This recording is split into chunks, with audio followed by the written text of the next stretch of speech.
இதுக்கு மேல பண்ண போறதுதான் ரொம்ப முக்கியமானது. அதே நவநீரால அம்மன் சிலைக்கு அபிஷேகம் பண்ணாதான் அம்மனுக்கு ஏற்பட்ட களங்கம் போகும். இது கோவில்ல அபிஷேகமும் பூஜையும் பண்ற குருக்கள் இந்த காரியத்தை பண்ணக்கூடாது.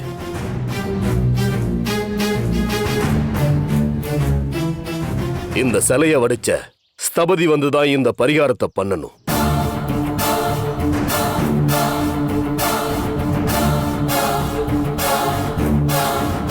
சாமி, இது 1000 வருஷத்துக்கு முன்னாடி செஞ்ச பஞ்சலோக சிலையாச்சே. இத செஞ்ச ஸ்தபதிய எப்படி வர வைக்க முடியும்? அந்த ஸ்தபதியோட வம்சாவளின்னு ஒருத்தங்க இருப்பாங்கல்ல, அவங்கள கூட்டிக்கிட்டு வந்து இந்த அபிஷேகத்தை பண்ணா அம்மனுக்கு ஏற்பட்ட இந்த கலங்கத்தை போக்கிடலாம். நீங்க சொன்னதை அப்படியே பண்ணிடலாம் சாமி. உடனே அந்த ஸ்தபதி வம்சாவளியினரை வர வைக்க எல்லா ஏற்பாடுகளையும் பண்ணிடுறோம். தர்மகர்த்தா ஐயா, ஸ்தபதியோட வாரிசு யாருன்னு கண்டுபிடிச்சு அவங்கள அழைச்சிட்டு வர ஏற்பாடு பண்ணிடுங்க. சரிங்க ஐயா, உடனே ஏற்பாடு பண்ணிடுறேன்.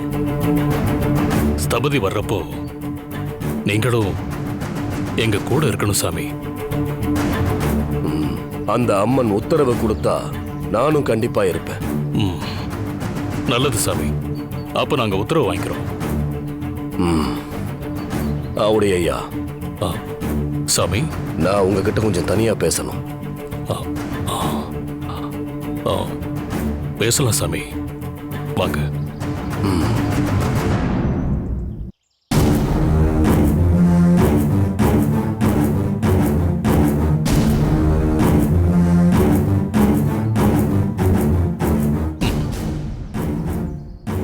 என்னன்னு கேட்போம்.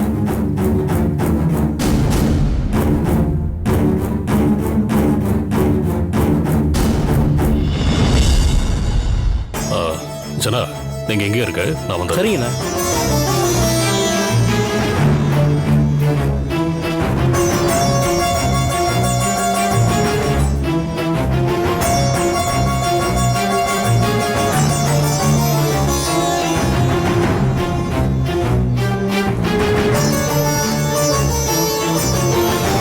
சித்தப்பா, என்னாச்சு? அப்பா ஏன் இப்படி இருக்காரு? தெரியல, வரட்டும் கேட்கலாம் அர்ஜுன்.